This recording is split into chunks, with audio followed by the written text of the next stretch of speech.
ہو گئے، امام حسین بھی شہید ہو گئے۔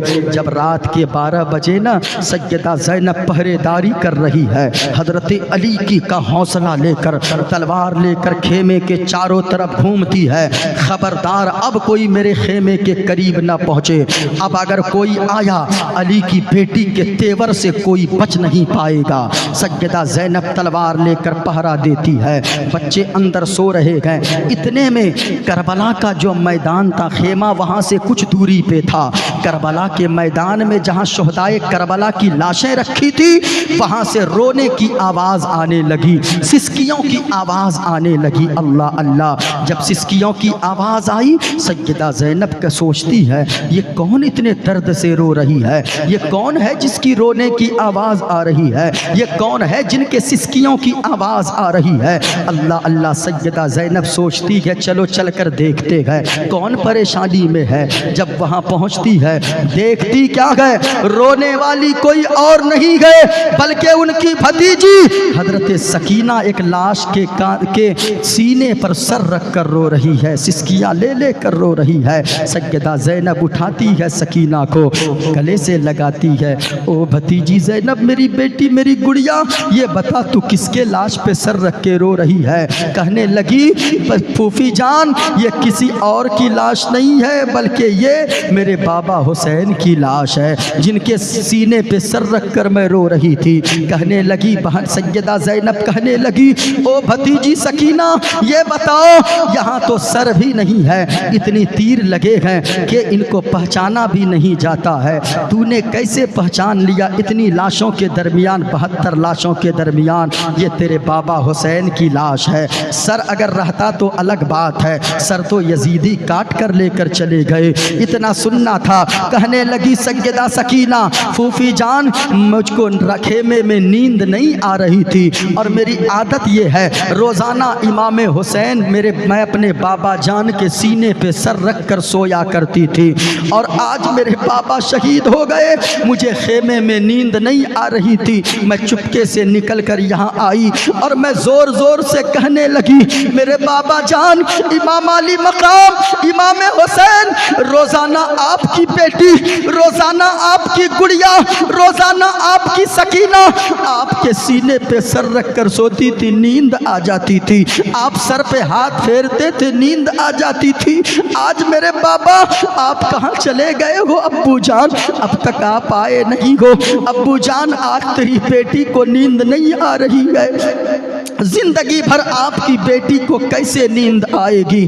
اللہ اکبر کبیرہ، اتنا کہنا تھا۔ کہا کہ پھر کیا ہوا؟ کہا کہ پھوپھی زینب جانتی ہے جب میں اتنا رونے لگی آپ کے گھر میں بھی بیٹیاں ہوگی، جب چھوٹی بیٹی گھر میں رہتی ہے آپ کام کرنے جاتے ہو، واپس آتے ہو، دروازے پہ کھڑی ہو کر بیٹی انتظار کرتی ہے میرا بابا ٹافی لے کر آئے گا، میرا بابا چاکلیٹ لے کر آئے گا، میرا بابا میرے لیے کچھ کھانے کی چیزیں لے کر آئے گا۔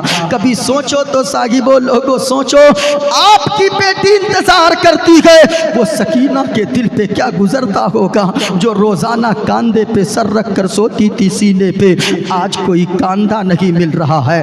کہنے لگی بابا جان اب آج کے بعد آپ کی بیٹی کس کے سینے پہ سر رکھ کر سوئے گی؟ آپ کہاں چلے گئے بابا؟ آپ کی بیٹی سکینہ کو نیند نہیں آ رہی ہے۔ اتنا سننا تھا، اتنا آواز لگانا تھا۔ کہا پھوپھی جان اسی لاش سے آواز آئی، اے میری بیٹی سکینہ رو نہیں، بیٹی تجھے نیند چاہیے، آجا تیرا بابا ادھر لیٹا ہوا ہے، آجا سینے پہ سر رکھ کے آرام کر لے۔ پھوپھی جان میں سمجھ گئی یہی میرے بابا حسین کی لاش ہے، اسی لاش سے آواز آئی تھی۔ اللہ اکبر کبیرہ، سوچو تو صاحبو کتنے ظلم ڈھائے گئے کربلا کے میدان میں، لیکن کربلا والوں کے نام پہ اگر عیاشی کرو گے، کربلا والوں کو یاد کر کے آپ نے ایک آنسو نہ بہایا، کربلا والوں کو یاد کر کے آپ نے اگر اس دن روزہ نہ رکھا تو پھر کیا جواب دو گے امام حسین کو کربلا وہ میدان محشر میں؟ حسین اگر پوچھ لیے لیے ہم نے اس لیے اتنی قربانیاں دی تھی، کیا اسی لیے تاکہ تم شراب پیو، تاکہ تم نماز چھوڑو؟ حسین نے اپنا سر کٹوا دیا لیکن نماز نہیں چھوڑا، ایک شرابی سے سمجھوتا نہیں کیا، ایک بے نمازی کو اپنا حاکم نہیں بنایا، لیکن ہم تو 2 روپے میں اپنے ووٹ کو بیچ دیتے ہیں، 2 روپے میں اپنے ووٹ کو ہم بیچتے نظر آتے ہیں۔ یاد رکھنا، حق حق ہوتا ہے، حق بولنے کا جگر پیدا کرو، چاہے کہیں بھی رہو، مکان میں رہو تو بھی حق بولا کرو، میدان میں رہو تو بھی حق بولا کرو۔ یاد رکھو امام حسین نے اتنی قربانیاں دے دی، آپ امام حسین کے لیے کیا کیے ہو؟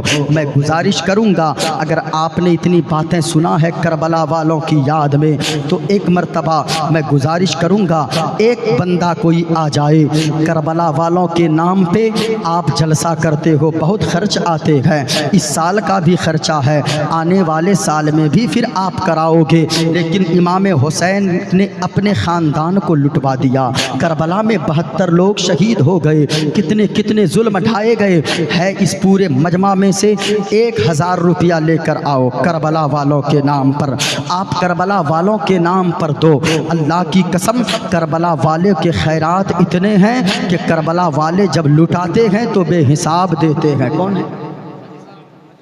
اچھا حاجی صاحب نے، اچھا جی حاجی حیث الدین احمد صاحب، اللہ اللہ، 1000 روپیہ انہوں نے دیا ہے کربلا والوں کے نام پہ، جلسے کے نام پہ، ان کے نام کا جلسہ سجائے بیٹھے گئے۔